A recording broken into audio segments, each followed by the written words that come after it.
Fala pessoal. Se você curte momentos de reflexão, aprendizado e conexão com a fé, já se inscreve aqui no canal Momento do Pai. Já deixa o like no vídeo e não se esqueça de ativar o sininho para não perder nenhum conteúdo novo. Que Deus abençoe você e sua família. Vamos lá, vamos começar? Oh Jesus, help us. Preciso de pelo menos 50 incendiários comigo aqui de manhã. 50, tem 30 aqui. Tem mais alguém desse lado aqui? A gente precisa aquecer um pouco esse lado aqui. Então alguns incendiários, por favor, estendam as mãos. Esse lado aqui eu acho que está um pouco com mais expectativa. Quer ver? Esse lado aqui tem alguém com expectativa de ouvir Deus falar? Ok, esse lado aqui como é que tá? Vocês estão com expectativa? É, mais ou menos. Vai virar. Eu tô animado, eu preciso estar animado. Hã? Um mês vocês não estão, sei. Vocês estão animados? Tem alguém animado no meio aqui, pelo amor de Deus? Agora você vem pra cá, né? Tá certo. Nosso voluntário do topete mais bonito de manhã veio pra cá aqui agora. Só porque eu falei que tá solteiro, quis ficar em exposição, né, Vaz? Deus está te vendo. Pega ele, Jesus. Austrália conectada, Suíça, Polônia. E quero falar sobre ânimo hoje. Oh, Jesus, eu creio que essa palavra é libertadora. Vamos orar, Pai, obrigado por essa palavra. Que cada palavra liberada seja como uma flecha que alcança o alvo. Usa, Pai, a minha voz, usa, Pai, a minha boca, para que seja a tua boca nessa manhã, Pai. Mesmo sendo um jovem pastor pregando, que seja a voz do nosso Pai invadindo o nosso coração, Pai. Ressuscita mortos, restaura sonhos. Nós oramos, Pai, em nome de Jesus. Faz o sobrenatural se tornar normal nas nossas vidas. Essa é a nossa oração, em nome de Jesus. Se você crê, diga amém. Sabe, eu estava encorajando uma pessoa essa semana, e daí surgiu o desejo de ministrar sobre ânimo. Esse mês a gente tem feito uma série que pode parar você em 2021. E eu acredito que essa é uma das áreas que pode parar você em 2021. Se o teu ânimo não estiver bem resolvido dentro de você. Então eu queria que você prestasse atenção e anotasse algumas chaves que Deus vai liberar sobre você. Porque a grande verdade é que falta de ânimo não tem a ver com falta de alegria, por exemplo. Tem pessoas que são alegres, mas em algum momento elas sem perceber, é muito sutil. A gente vai abrindo algumas portas, a gente vai ativando alguns gatilhos, a gente vai dando algumas brechas, a gente vai deixando de enxergar as coisas como deveria enxergar. E quando a gente vai ver, a gente está completamente abatido, desanimado, cansado. Alguém já passou por uma fase de cansaço, de desânimo, de prostração? Eu estava falando com uma pessoa essa semana, ele tem um potencial absurdo, mas ele deixa alguns gatilhos sabotarem o ânimo dele.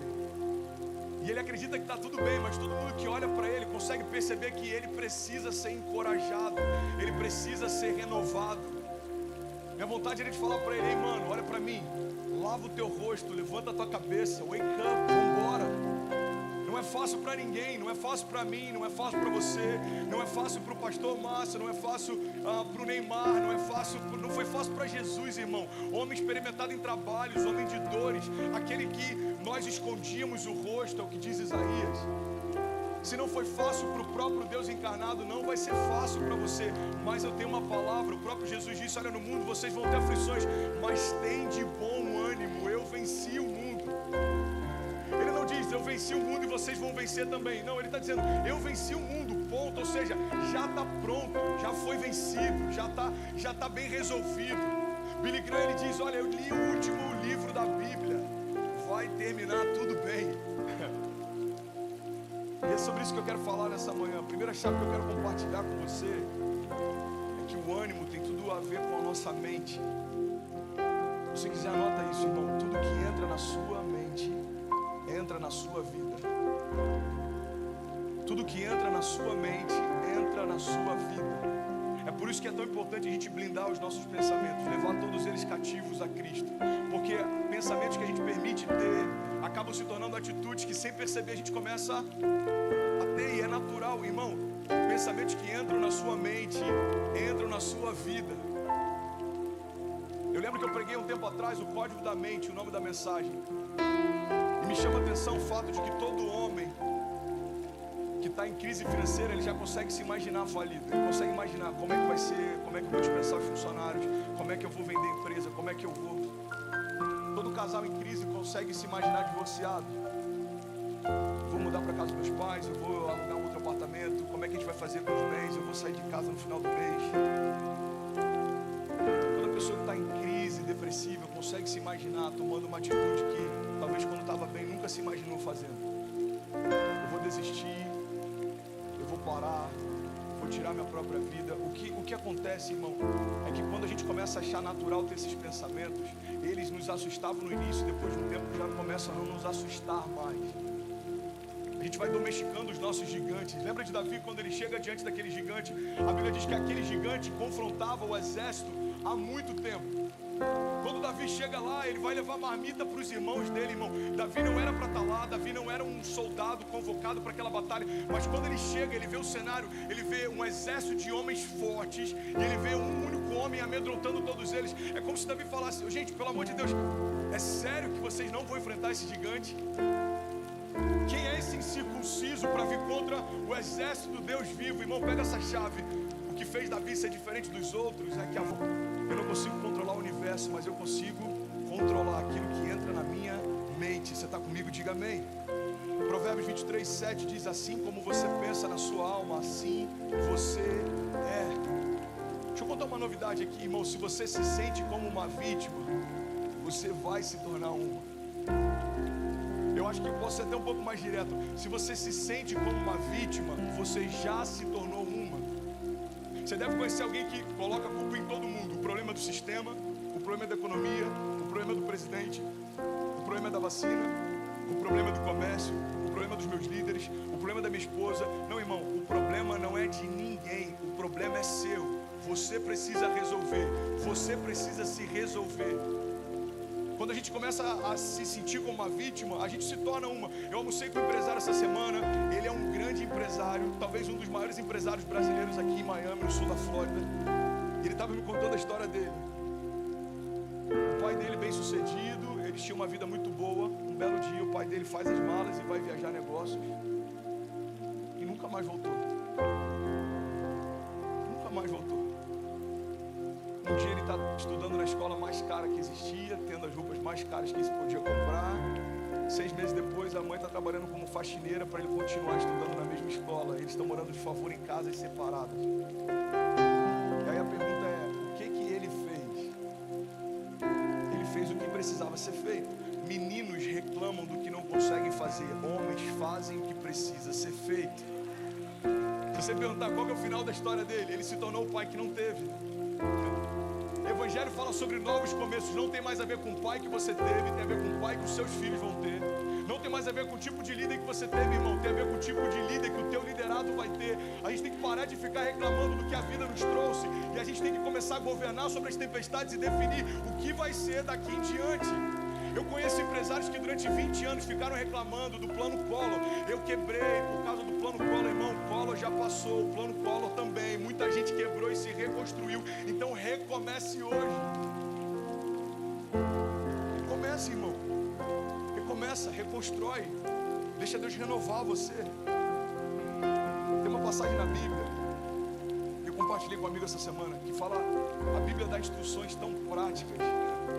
Até quando a gente for jejuar, a Bíblia diz o seguinte: quando você for jejuar, lava o teu rosto, para que ninguém te veja abatido. Porque se você receber dos homens a recompensa, não vai receber de Deus a recompensa. A Bíblia está dizendo em outras palavras o seguinte: se você ficar com autocomiseração, se vitimizando, o tapinha nas costas já é a tua recompensa. Não tem como fazer por você se você já recebeu o que queria. Então você vai jejuar, você não está jejuando para ninguém, você está jejuando para você. Você vai buscar, você não está buscando para mostrar para ninguém, você está buscando para você. Irmão, você vai construir, você não precisa construir para mostrar para ninguém, você está construindo para você. Eu estou ocupado demais com a visão que Deus me deu para parar e tentar impressionar pessoas que estão ao meu redor. Essa é a história de Neemias. Neemias está reconstruindo o muro em dias que não conseguiram reconstruir em décadas. A Bíblia diz que envia então um mensageiro para dizer: ei, Neemias, vem para cá, vamos conversar. Ele fala: cara, eu não tenho tempo para conversar, porque eu estou ocupado demais com a visão que Deus me deu. 2021, irmão, se alguém tentar sentar para ficar chorando e lamentando, você precisa ser alguém que vai encorajar e falar: irmão, deixa eu te falar, 2020 já acabou, começou um ano novo e Deus está fazendo coisas novas. Faz sentido? Você está comigo? Amém? Se você não controla o que você pensa, Você nunca vai controlar o que você faz. Filipenses 4:8 diz: finalmente, irmãos, tudo que for verdadeiro, tudo que for nobre, tudo que for correto, tudo que for puro, tudo que for amável, tudo que for de boa fama, se houver algo de excelente ou digno de louvor, pensem nessas coisas. Me ajuda no teclado, irmão, que estou falando sobre ânimo. Tá incrível, você é um maestro maravilhoso, mas eu preciso de um pouco mais de punch. A palavra está dizendo: tudo que for bom, verdadeiro, tudo que for de boa fama, tudo que edifica, tudo que constrói, tudo que empodera, tudo que gera esperança, medite nessas coisas. Irmão, deixa eu te falar uma coisa: nós precisamos declarar, ouvir, ler, meditar, escrever, expressar em todo tempo, todo dia, aquilo que nós cremos, porque nós somos atacados todos os dias, nós somos desafiados todos os dias, nós somos bombardeados por notícias ruins todos os dias, mas nós não estamos nos enchendo todos os dias. Então é como um copo que a todo tempo é esvaziado, mas nunca se enche. E a gente está assustado porque está desanimado. Nós estamos desanimados porque a mídia está o tempo inteiro dizendo para a gente de forma implícita que não vai dar certo.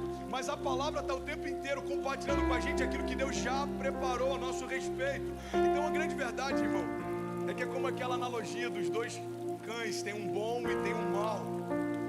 Qual deles é mais forte? Que você alimenta mais. Às vezes a gente faz dos nossos jornais o nosso devocional. Essa chave Deus me deu alguns meses atrás, eu queria compartilhar com vocês. Alguém está sendo edificado em algo nessa manhã?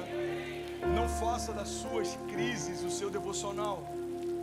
Como você começa a tua manhã? Irmão, começa com o que Deus diz a teu respeito, não com o que as contas em cima do balcão falam para você. A gente tem que começar a nossa semana. Deus, eu sei que o Senhor tem coisas preparadas para mim que eu ainda não acessei, eu ainda não entendi, mas o meu coração se alegra na certeza de que mesmo que nada faça sentido hoje, tudo vai fazer sentido amanhã. O meu choro pode durar uma noite, mas a alegria vem pela manhã. Pai, eu não entendo, mas eu abri mão do direito de entender. Bill Johnson diz que se nós quisermos experimentar a paz que excede o entendimento, a gente vai precisar abrir mão do direito de entender.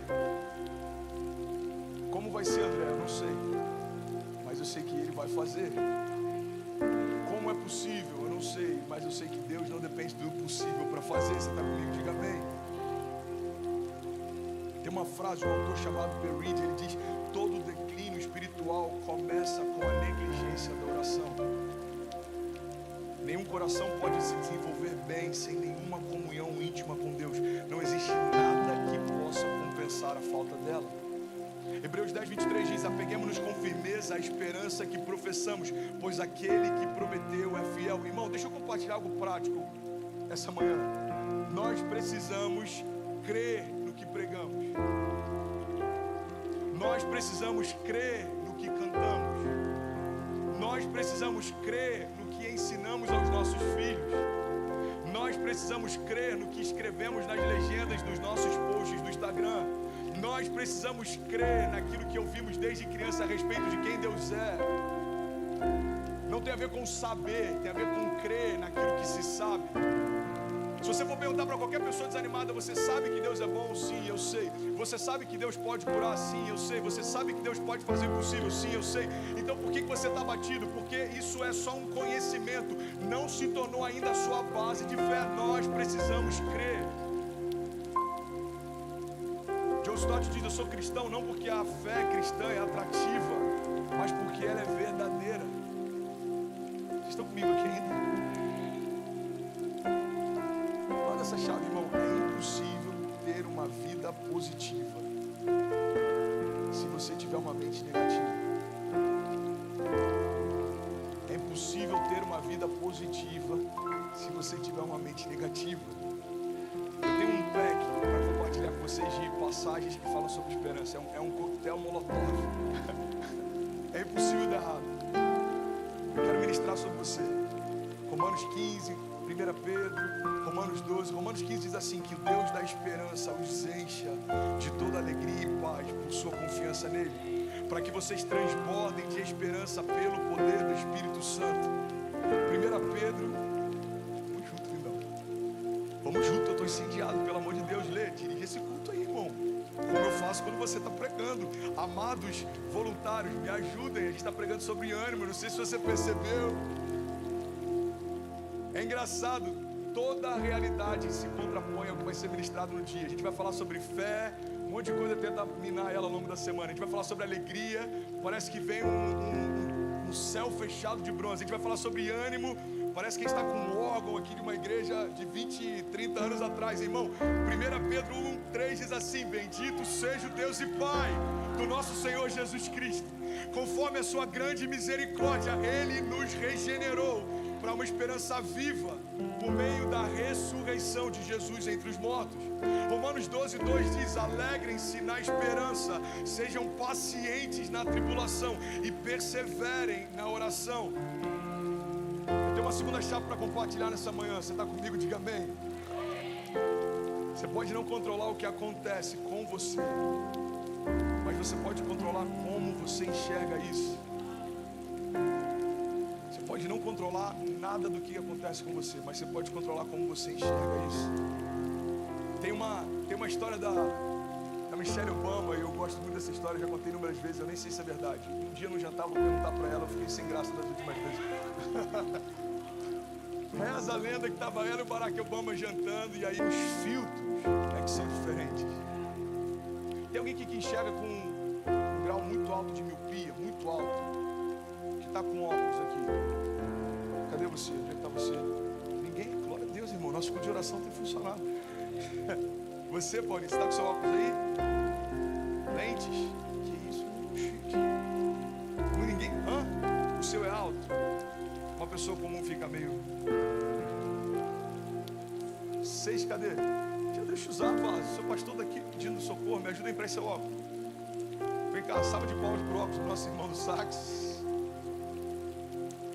Empresta óculos. Jesus. Hã? Fiquei bonito com o óculos, obrigado, irmão. Vem cá, agora eu preciso de um voluntário aqui. Pode ser você, vem cá, meu irmão. Esse óculos ele facilita para perto ou para longe? Aqui para Miami mesmo, né? Tem a história de um cara lá em Cabo Frio, ele foi comprar o óculos, aí o oftalmo falou: é para perto ou para longe? Não, aqui para Cabo Frio mesmo. Para perto. Ele facilita para longe? Facilita para longe, tá? Coloca ele aí. Tá bonitinho, mano. É a segunda vez que eu te chamo, hein? Se Deus te abençoar esse semestre, você lembra do teu pastor, hein? Valentine's Day chegando, vai ter conferência aqui, Valentine's Conference. Tá conseguindo enxergar bem? Mais ou menos. Deixa eu te falar, se eu pedir para você enxergar algo longe, tá melhor ou tá pior? Beleza. Tá conseguindo enxergar aquele rapaz que está sentado ali, lá no final? Beleza. Agora tira o óculos, por favor. Você consegue enxergá-lo? Ah, pelo amor de Deus. Produção, me ajuda aí. Você está conseguindo enxergar? Não, continuo sem enxergar, pastor. Eu não enxergo, tem 3 dias que eu não estou enxergando nada. Você está enxergando ele agora? Ok. Oh, Jesus. Jesus está me olhando no trono da você quer falar de ânimo, filho? Tereis aflições, tem de bom ânimo. Seguinte, você consegue enxergar melhor agora sem óculos? Ok, obrigado. Já me ajudou na analogia. O ponto é o seguinte, irmão. Sabe o que mudou entre você e ele? Nada. Mas o filtro com que você enxerga é diferente. O ponto é, irmão, a gente não precisa que os fatos mudem para que a gente se mova. A gente precisa enxergar os fatos de uma forma diferente. É por isso que toda circunstância adversa pode ser um ativador para você, ou pode ser o final da tua história. Irmão, quando Pedro vê águas, ele fala, a oportunidade de andar sobre elas. Quando Davi vê um gigante, ele pergunta, o que vai ganhar aqui matar o gigante? A Bíblia diz, olha o que os homens falaram. Olha, se você matar o gigante, irmão, a promessa que fizeram para Davi, qualquer um de nós enfrentaria um gigante hoje. Você vai casar com a filha do rei e todos os seus impostos vão ser abonados. Até o Donald Trump tinha ido contra aquele gigante. Ele falou assim, sem impostos, tá bom, eu tô indo. Irmão, alguns olhavam um gigante. Davi fala, é oportunidade de eu entrar no palácio. Alguns olhavam tempestades. Pedro fala, é oportunidade de andar sobre as águas. Alguns olhavam cativeiro. José fala, só uma etapa no cumprimento do meu chamado. Então, irmão, por mais que a gente não consiga mudar os fatos, a perspectiva significa nós estamos mudando os filtros. Você está comigo? Diga amém. Você pode aplaudir nosso voluntário bonitinho, que não está enxergando nada com óculos ou sem óculos. Deus te abençoe. Vai com Deus, meu filho.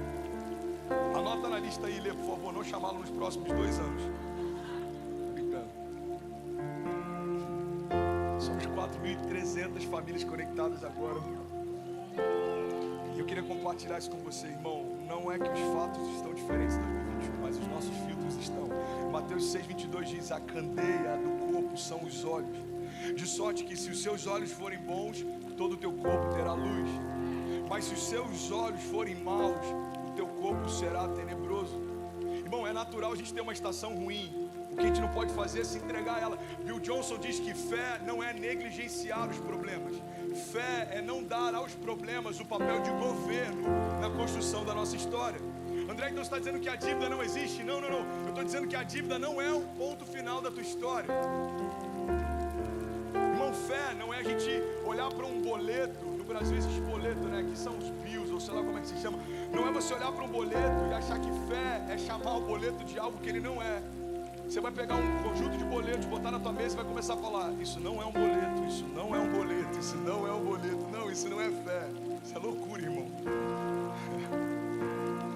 Faz sentido? O que você está fazendo? O pastor falou para mudar o filtro, irmão. Isso não é um boleto.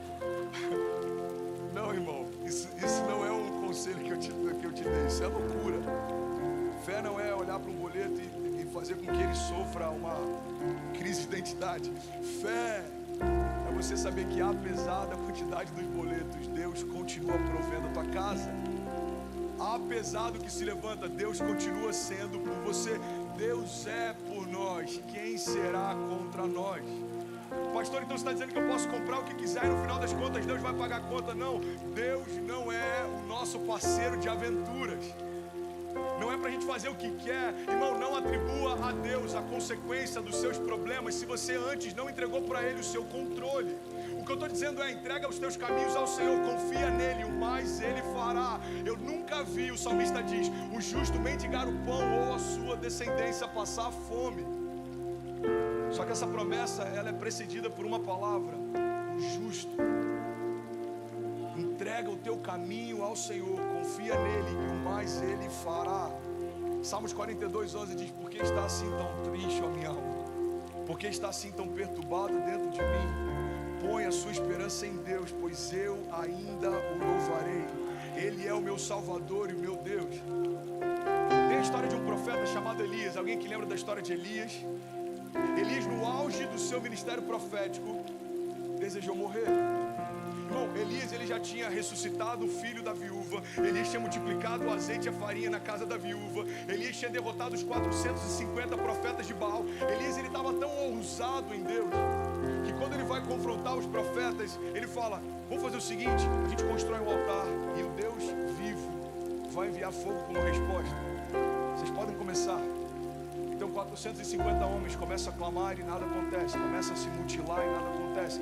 Começam a suplicar e nada acontece. E Elias, ele estava tão ousado que ele começa a ironizar. Ele fala um pouco mais alto. Talvez o seu Deus esteja no banheiro, não está ouvindo.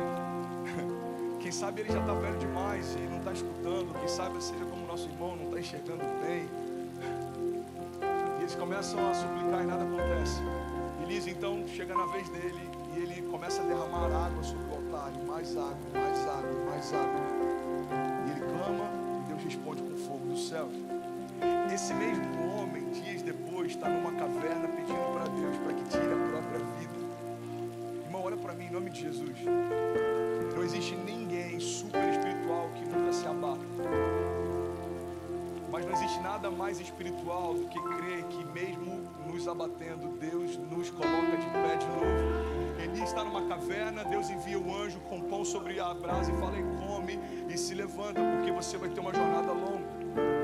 Elias come, se deita de novo, o anjo parece com a nossa mãe na época do middle school. O anjo acorda e ele fala: ei, come, porque a sua jornada é longa. Deus está falando para Elias o que Deus está falando para alguns de nós essa noite. Ei, essa manhã eu entendo que o que você está passando te abate, mas não faz sentido você parar aí, porque eu ainda não parei de fazer. Então lava o teu rosto, se alimenta e continua, porque a jornada é longa. Pastor, eu quero parar em 2021. Não, irmão, você tem 40 anos pela frente, você tem 60 anos pela frente, eu não sei quem está me ouvindo, você tem 10 anos pela frente. E aí, lava o teu rosto e continua. É normal se abater, não é normal se entregar. A gente olha para Elise e a pergunta talvez seja: qual é a diferença? Só um pouquinho mais bate o volume, irmão. Estou feliz que você está feliz agora. Glória a Deus. Qual é a diferença entre esse homem ousado que enfrentou seus inimigos desse homem agora que está pedindo para morrer?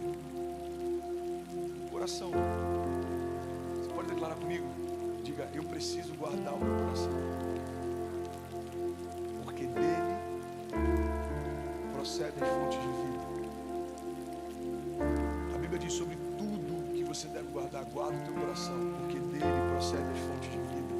Efésios 1,18 diz: eu oro também para que os olhos do coração de vocês sejam iluminados, a fim de que vocês conheçam a esperança para a qual Ele os chamou e as riquezas da gloriosa herança dele nos santos. Filipenses 4,7 diz: e a paz de Deus, que excede todo entendimento, guardará os seus corações e as suas mentes em Cristo Jesus. Triste, ou sentiu saudade, ou sentiu nostalgia? Alguém já passou por isso? Você pega aquela foto de uma ex-namorada, de um ex-namorado, daquela viagem para Paraty, aquele terreno lá em Saquarema, você falou: tempo bom. Quando você estava naquele tempo, você não queria mais ir. Quando você estava naquele tempo, irmão, tem uma pessoa que se mudou para cá e ele falou: pastor, eu estou tendo crise de adaptação. Eu falei: o que você está sentindo? Parece brincadeira. O que você está sentindo falta no Brasil? Ele falou: de fazer compra no Presunic. Você vivia, volte a fazer o que você fazia. Não é a geografia que tem que mudar, irmão, é algo dentro de você que tem que mudar, é o nosso coração. Por que olhamos para uma foto antiga e sentimos saudade? Se aquele tempo não existe mais. Porque nós damos atenção, guarda isso. Tudo que você dá atenção, você dá poder. Você dá atenção para o teu passado, você empoderou o teu passado. É um gatilho excelente para sofrer com depressão. Você só consegue dar atenção para o teu futuro, você está empoderando só o teu futuro. É um grande gatilho para você sofrer de ansiedade. A gente tem que ser bem resolvido com o nosso passado, ter expectativas comedidas com o nosso futuro, mas a gente precisa dar atenção para o nosso presente. Deus está fazendo algo exatamente agora. É o ânimo de Deus vindo sobre você agora que vai fazer você construir o teu amanhã.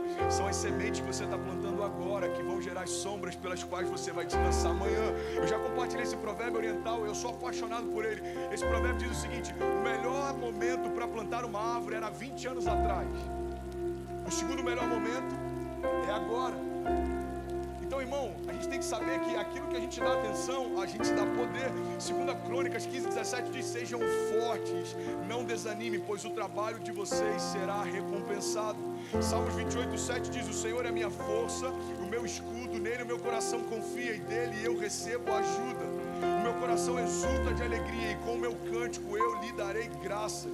Salmos 73:26 diz: o meu corpo e o meu coração poderão até fraquejar, mas Deus é a força do meu coração e a minha herança para sempre. Hope lives in the future. A esperança mora no futuro. Eu amo essa frase do Irving McManus: a esperança mora no futuro. Para onde a gente está indo, André? A gente está indo para lá. Elevo meus olhos aos montes, de onde vem o meu socorro? O meu socorro vem do Senhor que fez os céus e a terra. O meu passado não existe mais, já está bem resolvido. O meu futuro está sendo construído. Como? Pelos passos de fé que eu estou dando hoje. A gente não tem tempo para parar e ficar discutindo o que deu errado. A gente precisa voltar a sonhar um novo. Tem de bom ânimo, irmão, olha para mim. Eu queria dar um conselho bem prático que eu ouviria da minha avó, provavelmente se eu tivesse abatido. A minha avó era casada com... Meu avô era português, a minha avó brasileira, mas a minha avó era muito mais portuguesa do que o meu avô. Se é que você me entende. Mão pesada, rústica. Se eu falasse pra minha avó que eu estou desanimado, ela fala assim: para de besteira, menino, lava o teu rosto e vai trabalhar. Em alguns momentos, eu acho que a gente precisa desse chacoalhão. Você não é uma vítima. Você é o protagonista da tua história. Você não é uma vítima. Você é alguém que foi sonhado pelo próprio Deus. Você não é uma vítima.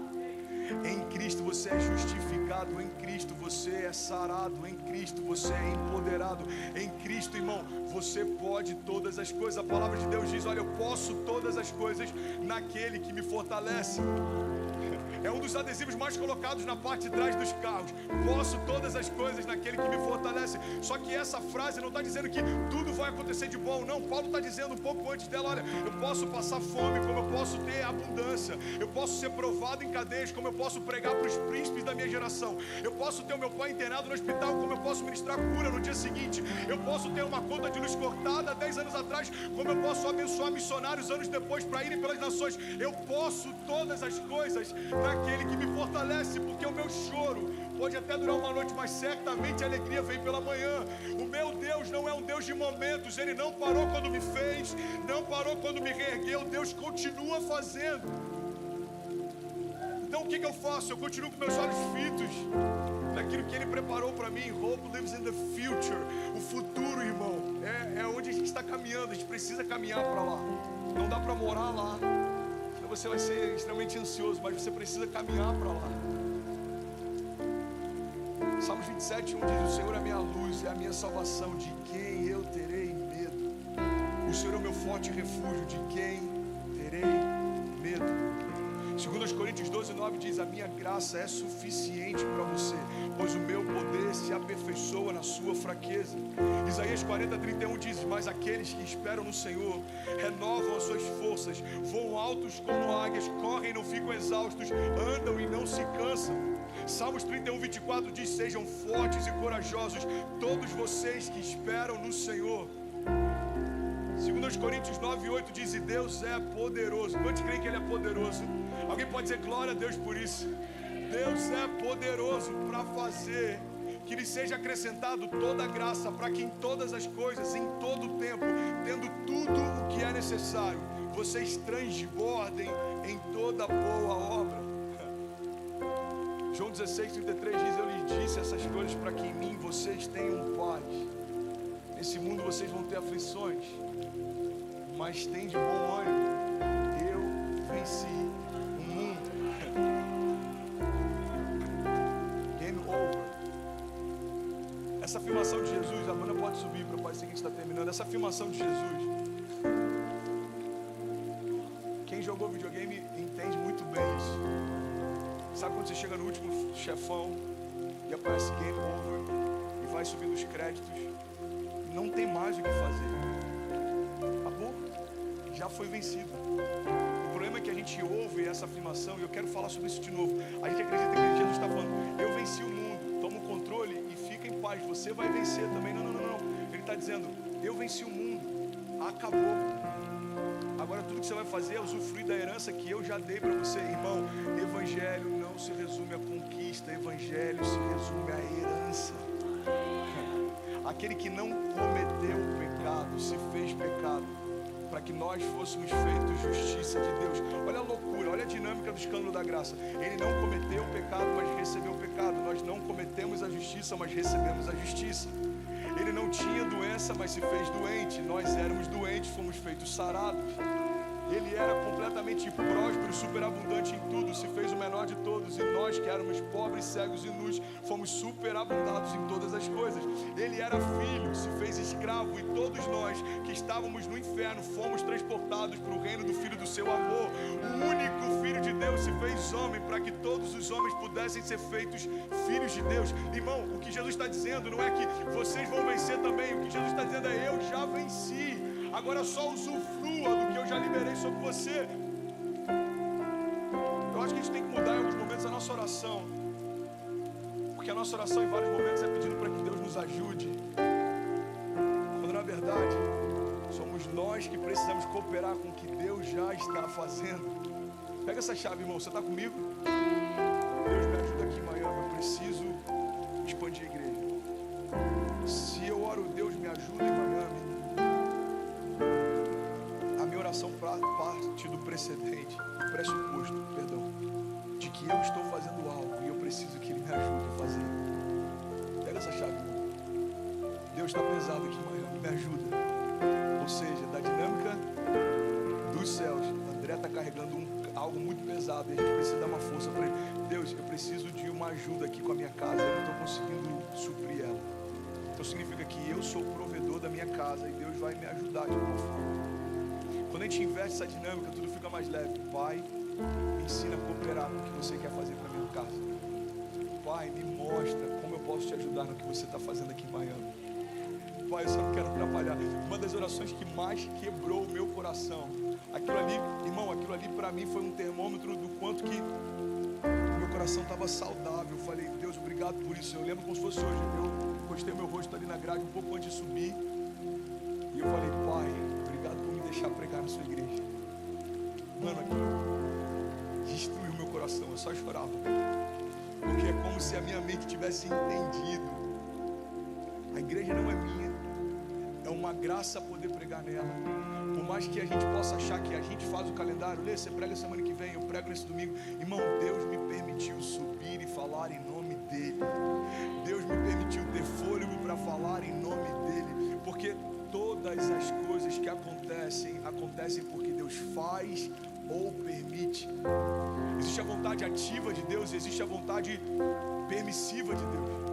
A vontade permissiva de Deus é como Deus permite. Pastor, então há algumas coisas ruins que acontecem, é Deus quem faz? Não. É a vontade permissiva de Deus. Ele não vai influenciar o nosso livre-arbítrio. Deus nunca vai colocar a mão dele sobre a tua e vai fazer algo por você. Deus não vai levar os seus filhos para passear por você. Deus não vai pedir perdão para tua esposa por você. Deus não vai pegar o dinheiro do teu bolso e vai dizimar por você. Deus não vai colocar você de joelhos e vai orar por você. Por quê? Porque Deus não quer robôs próximos deles. Deus quer filhos assentados com Ele. Então Ele está dizendo, olha, você faz o que você quiser, mas se eu puder te dar um... A gente tem que ter esse entendimento, irmão. Deus, Ele não vai fazer por você. Então o que a gente tem que fazer é cooperar com o que Deus já está fazendo. 1 João 5,4 diz, o que é nascido de Deus vence o mundo. E essa é a vitória que vence o mundo, a nossa fé. Filipenses 4,6 diz, não andeis ansiosos por coisa alguma, mas em tudo, pela oração e súplicas, e com ações de graças apresentem os seus pedidos a Deus. Todo entendimento, a obediência. E assim chegamos ao final de mais um Momento do Pai. Se esta mensagem tocou o seu coração, não aguarde só para você. Compartilhe este vídeo com seus amigos, sua família e em seus grupos, para que mais pessoas possam ser alcançadas por esta palavra de fé. Além disso, quero que saiba que este é um espaço seguro para nos conectarmos em oração. Se você ou sua família estão precisando de uma prece, escreva seu pedido aqui nos comentários. Estaremos lendo e orando por cada um de vocês. A sua causa é a nossa causa. Que a bênção do Pai, do Filho e do Espírito Santo esteja com você e sua família hoje e sempre.